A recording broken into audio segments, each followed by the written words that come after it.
You're welcome. Thank you. I'm glad to have you at Trudeau. Happy to be here. Thank you. We are doing this interview today while the Youth Bazaar is on and you are here. And I know all the Dutch consulates are really focused when it comes to youth, skills and capacity building. So I just want to know your feeling today. What have you seen in the bazaar? Yeah, well, you're correct. Indeed, youth is important for us. This morning we were present at the opening of the Youth Bazaar. Of course, this time of day, the numbers are still growing, but we got a good impression of the atmosphere, the display of all the different booths, and we were very happy about it. I think it has a very warm and accessible vibe, and we really hope that people will take the time to visit. Was there any kind of business or a startup that you were interested, like a story that you can remember from the kind of businesses and small businesses that you've seen and initiatives? Some, yeah. Some we also know, of course, because I think one of our projects that's most well known is the Orange Corners project, which focuses on entrepreneurship, youth entrepreneurship. So alumni from that program, but also current participants, they are here. So we know some of the stories, and I always like the traditional products, the ones that people try to make a business out of their hobby, handcraft things, these kind of things. They particularly appeal to me, and you see lots of them on the Youth Bazaar. Yeah, I've covered other activities to bazaars that Netherlands support. And I've also interviewed at least in the last 4 or 5 years, all the consul generals of Netherlands who have been in Kurdistan. And I know that one of the main focus of Netherlands in the Kurdistan region is the economy and agriculture, especially when economy is a wide sphere, but especially youth and capacity building. And projects like this, Youth Bazaar. Why? What's the main? Why do Netherlands focus specifically on youth and, for example, Youth Bazaar? Yeah, well, it's besides the cliche that the youth is the future, will be the future shapers of society and government, which is of course true. It's a matter of time. Obviously, the youth has the future, which is a bit of a cliche, but it's very true. Besides that, it's very important that, and that has actually been one of our key priorities, that we utilize the skills and certain talents that we have in the Netherlands, also abroad. So we have a strong profile in agriculture, and we can use that knowledge also in the Kurdistan region of Iraq. Same applies to entrepreneurship or youth entrepreneurship. We are known to have a very open entrepreneurial ecosystem in the Netherlands, and we like to bring our experiences and expertise also abroad to see to what extent we can support the youth here in developing their own businesses, establishing their own businesses. In the end, this should diversify the economy, support the private sector, and it would make the economy more resilient also. Yeah. A project like this, for example, the Youth Bazaar, how does this support youth to access opportunities and develop their career more? Yeah, the philosophy is actually quite simple, if I may say so. It's we in our Orange Corners project, where we support young entrepreneurs establishing their business, we always evaluate, listen to the participants, like should we improve on certain things? And a comment that was made frequently is that entrepreneurs who establish their business lack opportunities to sell their products. Of course, a lot of sales nowadays go through the internet, but to have a place to display your products was missing. So we discussed it with Babylon Media, one of our partners, and the idea came to organize a youth bazaar, which offers an opportunity for young entrepreneurs to display their products, but also for people who not have started their business yet, but have second-hand products they'd like to sell, to see if it works or not, to have like a very accessible event that could benefit entrepreneurs. Yeah. Beside this specific project, I mean the Youth Bazaar, I know that as Netherlands you have long-term projects in Kurdistan. When it comes to agriculture, also on the economy, and I know also about the Orange Corner. You Correct. have, I've heard some people that they benefited from there. So can you give me an insight about the current projects of Netherlands in the Kurdistan region? If we start from youth and economy, and then maybe if you can tell me about agriculture too. Yeah. Well, it's as you say, Orange Corners is a project, it's a multi-annual project. So it's running already for several years and continues to run for upcoming years.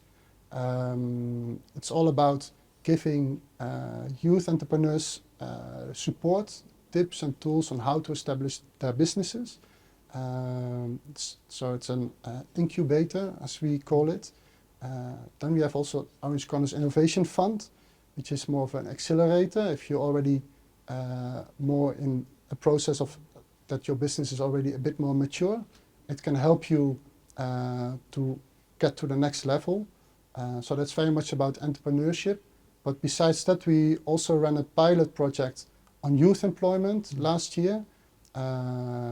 We did this in collaboration with the career development centers of 5 universities. It was about creating a bridge between college students and the private sector. So, and particularly focusing on internships, because in the Netherlands it's very normal to have an internship at a company during your study. But we noticed that in Iraq or in the Kurdistan region, it's not so common. So we try to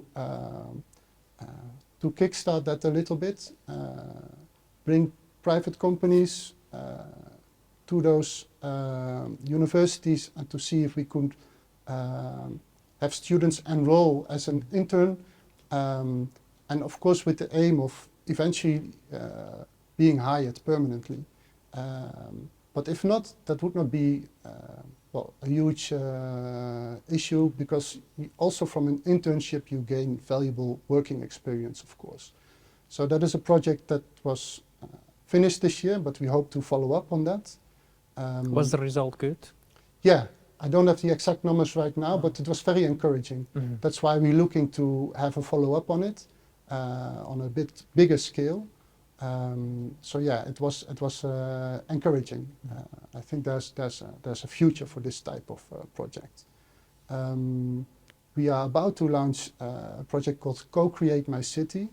It's also in collaboration with universities. This is more about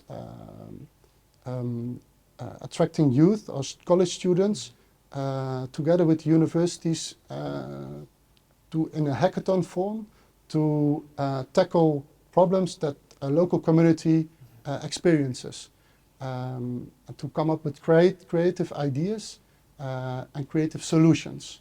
So this is something we're going to start with. We yet have to see the result of that, but it's an exciting project. We did it in other places in the world already, So, and has been successful over there. So we are optimistic in that sense. If we look at another activity would be, for instance, the Shiraka project of program, I must say. This is more about short courses that are offered in the Netherlands about a variety of topics. They change all the time. Also, we have scholarships. They are more limited than the short-term courses, but still we offer them also. And then we slowly go to our agricultural portfolio. Okay, before going to Yeah, agriculture, but this Sharaka project, Yeah. it's interesting for me, and I'm sure that many of my viewers now, if I let this go like this, they will send me messages and ask me, what is this Sharaka? How can I participate in a short-term course in Netherlands Yeah. and build up my skills? Also, I want you to elaborate more about the scholarships that you have right now Yeah. for Iraq and the Kurdistan Yeah. region of Iraq. So from Sharaka, what is this project? So it's a short-term Yeah. courses in Yeah. the Netherlands. How long and a variety of topics. So how can people apply? How can they get more information about Yeah. this project? I think the easiest way to get all the information about this project is to visit the website. I think if you just Google Shiraka and Netherlands, it will pop up right away. As I mentioned, it is basically, there's a variety of topics, so it can be like marketing, governance, there's all kinds of topics. They change all the time. They are mostly several weeks duration in the Netherlands, offered and facilitated by a knowledge institute in the Netherlands. And the idea is also, part of the program is to create a back home action plan. So when you are enlisted in the program, you should bring with you some idea about, for instance, if you come from private sector, an issue that your company is dealing with. If you are a government employee, because it's also aimed at employees of the government, you take an issue that is currently going, like an actual problem in your ministry or any other organization, to use it as a tool to, during the course, to solve that issue, take it back home, and well, hopefully this is then something that you can build upon later. You go home with a solution. Well, solution, at least parts of a insight, solution. Yeah, exactly. That is the idea. I think we just, because there are sequences of these courses all the time, the current round just closed. But if people just follow the website, and we also always announce it at our own social media from the Consulate General, people will be able to find it back on the internet, and all the details, the conditions, how to apply, all these things are and it's fully funded. It is fully funded, yeah. By the Netherlands government. Correct. Yeah. Okay. This would be interesting for my viewers, of course. Absolutely. And scholarships. What scholarships right now you have for Middle East? And I know it comes like this in Netherlands, Middle East, and then Iraq. And, yeah. To be honest, we don't have a whole lot of them. That's always just a few. I'm not sure about the current ones. Most of the time, these are like master programs, for instance. They also change all the time. I think you can find them also the information on the same website on that. But unfortunately, we only talk about like 3, 4, 5 places, something like this. Not it really has a different. The size of that segment of the program is much smaller than the short course segment. Agriculture. Years ago, I know many projects, and this is one of the priorities always in the Netherlands. Consul General All of them. One of the priorities that you have in your work is agriculture. Yeah. Currently, what you have as projects regarding agriculture in Kurdistan? Well, there's a number of small-scale projects that we are engaging in. One part of it is, we call it the Farmer Field School sessions. This is about giving sort of presentations or workshops to small-scale farmers about, and mostly we connect a theme to it. So it can be like animal health, for instance, or and we give sessions with an expert who explains about, okay, what is important, for instance, in animal health. What are things you need to take in consideration? Besides that, we have projects that look for collaboration between Dutch knowledge institutes and the ones in Kurdistan region on agriculture. Business promotion is also one that's a very important one. It's not so much a project because it's an ongoing theme, but as much as we can, we try to attract Dutch agricultural businesses to the Kurdistan region, meet with Kurdish companies to find synergy, to make sure that they get to know the market, they see opportunities here, because we have had successful examples already about Dutch businesses that come to this region, and together with local companies, they manage to set up like very successful businesses. Yeah. Do you have any estimations? How many people do you target every year? For example, in the agriculture field, or when it comes to youth, annually through all of your different types of projects? That's actually, it's quite difficult to say. Thousands, of course. Yeah, and in different way. Indeed, thousands, but in different ways. At the Farmer Field School example, for instance, there are a session. There's different sessions targeting groups of 20 to 30 farmers, and then you have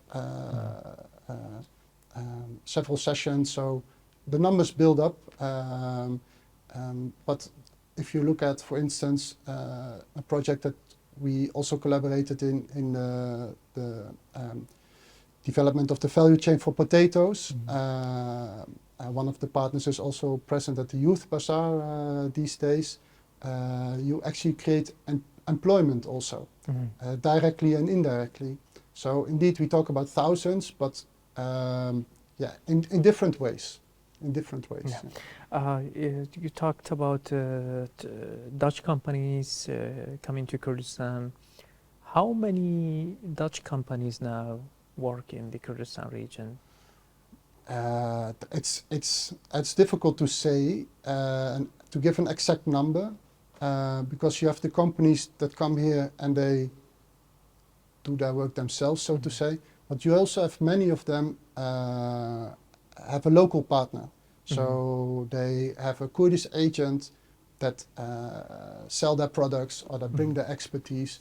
I think it's about, if you talk about involvement of Dutch companies, around 20 to 30, something like this, I would say, either themselves or with local agents.